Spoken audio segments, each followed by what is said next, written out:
the Yamaha Stagepas 1K Mark II. Now first of all, I apologize for only having so much of the speaker in the frame here. It is hard to do a video on a column array unless you put the camera really far away from you and you're just standing next to the thing talking about it. And I just don't have that kind of room in my office. But to show you that I am talking about the Mark II, does have the Stagepas 1K Mark II stamp on it, along with the DXL 1K, because they're like sister speakers. One without the mixer and one with the mixer. So I do own 2 of the original Mark I's, and I own 2 of the Mark II's, and I've owned both for quite some time now. I've actually kind of been slacking on making a review on these. I think I made like a preliminary thoughts like when I heard they were getting announced, because I think I was a little annoyed because I had just bought my second Stagepas 1K, and then all of a sudden they got discontinued, and I was like, oh, I should have just sold that one, ordered 2 of these. But I've kept my originals because if you watch that review video, I have those specifically for a DIY karaoke rental for like backyard parties and stuff, and I do continue to use those for that. These have kind of become like my personal column array speakers when I go out and do something, and then they're backup if I rent out too many of the DIY karaoke's. So this is going to be a review video on this speaker, but also I am going to be comparing it with the original to determine whether or not it's worth the upgrade if you own the original already, or if this is just worth buying. Now, there's a few things I'm probably not going to touch on too much in depth. Like, I usually start out by talking about the case. The case is the exact same case that came with the original Mark I. I like the case. It's free. It comes with the speaker. You don't have to buy it after the fact. It holds all 3 column sections and the bass bin. So I like it. You don't have to buy one. There is an optional dolly plate. I do not recommend buying the dolly plate. Spend that money and buy a rock and roller cart that you can throw 2 of these on, and some lights and a tote, and just roll it all in. Dolly plate, waste of money, especially if you live up where I live, Fargo, North Dakota. You are not going to be rolling that thing through the snow. Get a rock and roller with some big wheels on it and carry more gear in than just a speaker. I'm also not going to touch on the physical design of the speaker too much, because it is the exact same as the Mark I, plastic column, plastic bass bin. Now, I will say I do like the texturized plastic on the bass bin, because they very much made it look like a wooden enclosure that's got like the, I don't know, kind of like the Rhino Liner spray coating on it. It's kind of got that's got that textured plastic look that just seems like a spray coating. I think in my original Mark I video, I was like, did they spray the plastic, or is it like molded like this? I think I was having a debate in the video. I'm gonna go with it's molded like this because it's never tried to flake off, so I think it's molded like this. But I do like the look of it, but it is plastic. It's like faux wood plastic. So I won't touch on the design too much because it's the same. The only real difference is the Bluetooth button is now a ducker button. I'm just going to say right off the bat, the addition of a ducker button. I felt like in some of the marketing and some of the videos they did, they were making a really big deal about a ducker. I don't use a ducker. I am not a ducker fan. I just feel like a lot of times it leads to this like pumping of music, a little pump and dump the whole way, especially if somebody is like talking a little bit and they stop, talking a little bit and they stop, and they're kind of inconsistent with their words and they just don't keep the flow going. You can get this volume up, volume down, volume up, volume down, volume up, and I find that annoying. I personally like to just put my mic volume at a point where I can talk over the music. And if there is some situation where I really need to get people's attention, I just turn the music down and just talk over it. Maybe there are some people out there that like the automatic ducker. I don't know. I just personally do not. If you are a ducker user, well, let me know. then I will heckle you in the comments section. Okay, I'm kidding. But I don't really use it. So that's really the only physical difference outside of model numbers being different. Now, there has been a little bit of debate as to whether or not the speakers in the top column are the same speakers or not. I don't know. I'm not going to take apart my columns and look at them and try to analyze the speakers if they're different or not. My assumption is that they are the same speaker, but they're probably wired differently, because they did... And the reason I say that is Yamaha has the same size speaker in so many different columns that they sell, especially like install columns and stuff. At least I assume it's the same speaker. It's the same size. So I've got to imagine they're using the exact same speaker across many product lines, because that's what manufacturers do. But they did redesign the amp module. I had heard many stories about amps failing in the original Mark I. Now, my amps have never failed. They've been just fine. But they did do an amp redesign for the Mark II. And I think a lot of that had to do with reliability of the amp. And there's a noticeable output difference with this speaker than the original. So I think the amp redesign helped with that. As far as the bass speaker, I think that's exactly the same. So really, you know, physical-wise, internals-wise, that's kind of the rundown. Not much has changed. A new amp module. Also, some of the DSP is different. Uses a different app. There's parametric EQ on the channels now. I mean, that alone, I think, is reason for a Mark II right there. I do have some gripes where a lot of times I will say the Mark II is what the Mark I should have been. I kind of feel like the Mark I was like this beta version they kicked out, and then they got this list of customer complaints, and they're like, all right, let's fix that. And I think some of it is like, there's some of these speakers where I'm like, do you test it in the field first? Like, do you get feedback from anybody? And sometimes I just don't think they do. I just did a Stagepas 200 BTR review, and I'm like, in the review, I'm like, can't wait until the Mark II comes out and fixes all the problems with the Mark I. I just don't quite get it, because Yamaha makes such high-end mixers that are in the field for, you know, sometimes decades, you know, and they do such a good job designing them. Like, I look at the Yamaha design, and then I look at a comparable mixer, and I'm like, the Yamaha just tends to be so much better, and maybe they just pour all their R&D into their high-end stuff, and then their lower-end stuff, they're like, yeah, we'll let the customers sort out the issues, and then we'll just fix it on the Mark II. Well, anyways, I kind of feel like that's what they did. But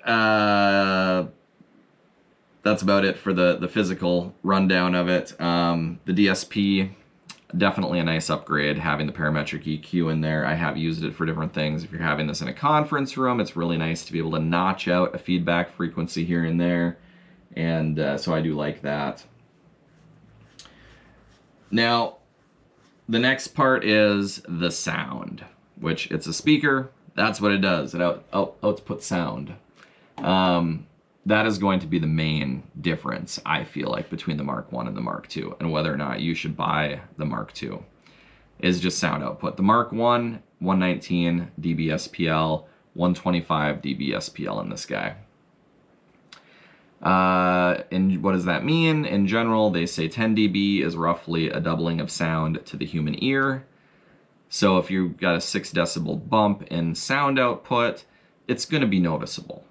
Will it be exactly 50% louder? I don't know, you know, but somewhere around there. I will say this noticeably gets louder. So I would probably put it in the range of anywhere from 30% to the 50% louder. You know, sound is somewhat subjective, so, and we're talking about how it seems to the human ear. So I'll throw it somewhere in there, but it is, if you listen to the one and crank it up, and then you listen to this one and crank it up, this is noticeably louder. And I will also say it sounds better getting louder. So the Mark I, when you would push it to its limits, the column would start to sound sharp. And that's kind of common in a lot of column arrays, where when you really start to push a column array to its limits. It starts to sound a little harsh to the ear, just doesn't sound as good. This, being the same physical speaker essentially, will push past the maximum loudness of the 1K and sound better doing it. I think just overall the speaker just sounds better. So I think when they redid the amp module, and obviously they must have updated the DSP, I think they retuned the speaker. I just think overall, I think it sounds better. It gets louder and it sounds better doing it. And if there is any part of this review that is the most important part, I think it's that right there. If you own the Mark I and you're thinking about getting the Mark II, if the Mark I works just fine for you, it's loud enough for you, stick with it. If you own the Mark I and you just feel like every gig you're out there just like pushing it to its limits, and you just wish you had a little bit more headroom, then the Mark II is for you. But I will say a caveat with it getting louder, and I mention this in every column array review video I do, is that when you're dealing with a short column, this is a line array, but the array is just so short, you're not getting line array benefits.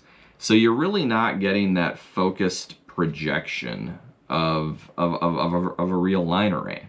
You kind of wind up with this sound just goes everywhere. And I think they say, 170 degrees of dispersion, which is almost like flat, like straight to the sides, just kind of like all over this way. But realistically, if they had polar plots for this, I would bet the majority of the sound that comes out of this is 360 degrees everywhere until you start to get up to that, gosh, I don't know, 5-6K. Like I'm talking pretty high frequencies that maybe those start to not quite be omnidirectional. And those might start to become more focused, but in general, they're not going to become that focused because it's still 170, darn near 180 degrees wide in their specifications. So you got to remember when they say coverage area 170, I don't know how they come up with saying it's 170 because there's going to be some frequencies that are 360. So, and the reason I bring that up, not to get into that too much, the reason I bring that up is this gets louder and it sounds better doing it, but if you have a pair of these each 3 feet away from you on each side and you have them cranked to 125 dB, it's loud where you're standing. Like it's really loud. Louder than a point source speaker would be in the same place because the dispersion is just so everywhere on these. So anytime I use these, I do try to put the speakers a little ways away from me, which means if I'm doing a wedding dance, sometimes I'll bring an external mixer instead of using the built-in mixer because I like to have these far away so they're not screaming in my ears. But I've used these at a wedding dance, at a VFW, where they work just fine. Projection was fine because it's not a huge reception hall. If you're in a huge reception hall or you're really trying to throw sound 100 feet and the crowd is loud, you're not really going to get that projection to the back side of the room, and that's just because you're not getting a focused dispersion of sound like you would with, say, a traditional speaker with a compression driver. With a horn-loaded compression driver, that horn is kind of focusing the sound back, and with these, you don't have that. You don't have anything horn-loaded to really focus the dispersion of the high end to get clarity to the back of the room. You're more dependent on the line array technology, and the array is just not long enough to really give you any of that line array technology or the line array benefit. And the line array benefit is simply traditional speaker will the sound will dissipate at 6 dB for every doubling of distance. With a line array, it is 3 dB for every doubling of distance. So it stays louder for longer at a distance, but that is really dependent on the length of the array. So the longer the array, the more that frequency, so there's like a crossover frequency where you have the line array 3 dB trailing off to the point source 6 dB trailing off, and the longer the array, the further down that crossover point goes. So with a really short array like this, I haven't done, I'd have to do the math, but you know, you're talking, this maybe has line array benefit at like 8K and up. Like it's just going to be really high because the array is just not long. And I'm spitballing that number, so don't go off at 8K, but it's definitely not low. So you're only getting the real high end going out there. But that is a common complaint across all column arrays. I say that in every column array video I do. The line needs to be longer to really get that benefit. I think in general that's probably about all I have to say about it. So I'm just gonna say final thoughts. I like the speaker, I like the design, I think it sounds good. It gets louder and it sounds better doing it. I would say event-wise, if you go from the Mark I to the Mark II, are you instantly going to be able to do, you know, this whole next level of events? I'm going to say no. I think you'll be able to do the events you've always done, plus maybe a few more, and it's just going to sound better and you're going to have more headroom to do it. You're not going to feel like every gig that you go out, you're just like throwing every volume knob to 11 and hoping for the best. You're not going to have to do that. You're going to have more headroom. But without having a long array, without having that projection, you know, like in Fargo, you're not going to be able to go into the Delta and do a wedding dance in there, even if it's a 100-person wedding dance, because it's just such a big ballroom. You'd probably need 4 of these to do it. And if you need 4 of these to do it, you might as well just buy some regular speakers. But, you know, coffee shops, bars, acoustic shows, if you have one of these versus one of the old one, it is going to bump you up into being able to do an outdoor show, maybe to a wider space. You will get more out of it. It's just not going to be, you know, life-changing different events, you know. But I will say, like, I did a wedding dance with this. I would have never done that wedding dance with the Mark I. But if wedding dances are your thing, I probably wouldn't go with these.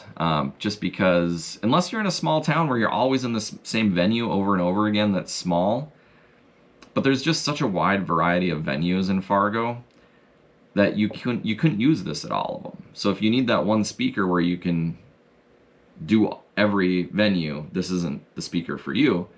But I like having a column array that's this size because, you know, I can grab 2 of these and go into a small bar and do some karaoke. I can, you know,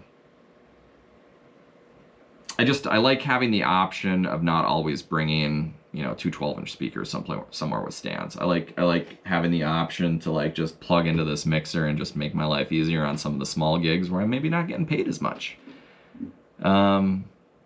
That's kind of my thoughts. I feel like they're kind of all over the place towards the end of this video, but I want to say it's a better speaker. It's got more output. It sounds better doing it, but don't think you're all of a sudden going to be doing like huge events with these because you've got 6 more dB of output. Just think same events as the old one, maybe a few new events, but it's just going to sound better doing it. You're going to have more headroom and more volume, and it can be more of a party. I will say, when I was complaining about how sound goes everywhere, I do want to say one thing about that. Like some things, like when I'm doing karaoke with these, it is actually nice because I have some people that want monitor speakers, and with the sound kind of going everywhere, it's kind of got its own built-in monitor. And I will say, like, if you're doing an acoustic show, you maybe don't need a floor monitor for yourself because you will get enough bleed off the side of this to where your speaker is essentially your own monitor. So everything's got pluses and minuses, and it just kind of depends upon how you're using the speaker. You know, DJing, I think having this next to you and cranked up super loud, just blasting sound in your ears is quite annoying, especially when you're doing it for 4 to 6 hours. But an acoustic show, it could come in handy. For karaoke, it comes in handy. Like each negative, you know, something could be a negative in one situation, but a positive in the other, and that's kind of how you have to look at these speakers and just decide whether or not the way that it works for you. So that's my thoughts. I do like this speaker overall. I have no plans on selling it. At some point, I might sell my Mark 1s. The more I use them, the more I rent them out. But I really don't want to send these out with rental customers yet and get them beat up. But I also don't necessarily need 4 of these speakers. I probably would be fine with 2. So I might throw the Mark 1s up for sale and just keep the Mark 2s. And I think overall my rental customers will be a little happier, because I do get my Mark 1s back where I see the volume knobs all cranked to the max. And I just don't think I'd see that with these. I'd have that added headroom where the speaker would not have to be pushed to 100% by rental customers. So that's my thoughts. Any questions, throw them down in the comments section. Till next time, have a good day.